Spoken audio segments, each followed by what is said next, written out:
Tell right? us It's why. not, the raw intelligence is there, right? The people are smart and all that, but if you want to do, like AI has made it such that number two things are the most important: Yeah. agency and the ability to think independently, Yeah. right?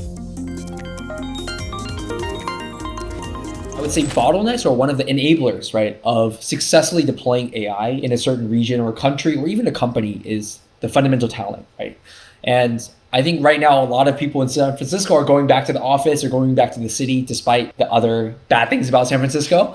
But how is it like in Southeast Asia or Singapore or wherever you guys operate? Like what's the talent density here like, and is that good enough for this AI ecosystem?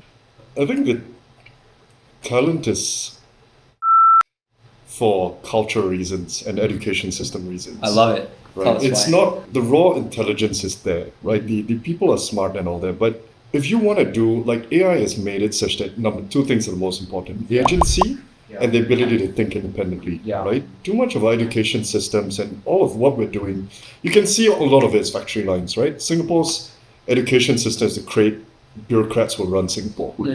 I was a scholar.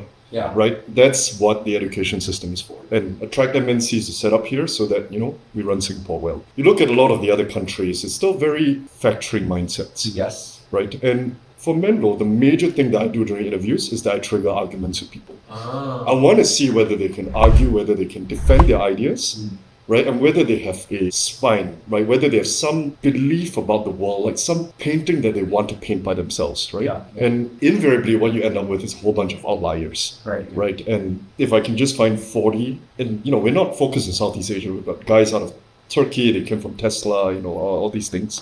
We've got a bunch of guys who didn't get H1Bs and are now with us, but I think, can we think, right? Can we disagree? Can we figure out, like, if you know the answer, if you know your boss is wrong, tell him he's wrong. Yes. Right? And then can you actually stand up in this combat of ideas and with strong opinions, and can you learn to fight? Can you learn to disagree? Right? Because as much as I said the world didn't change, it did change in some ways, right? Yeah. And how do you now build a culture around high agency people, right? Who might not all agree, but can still come together and build something. Right? That's really hard to do.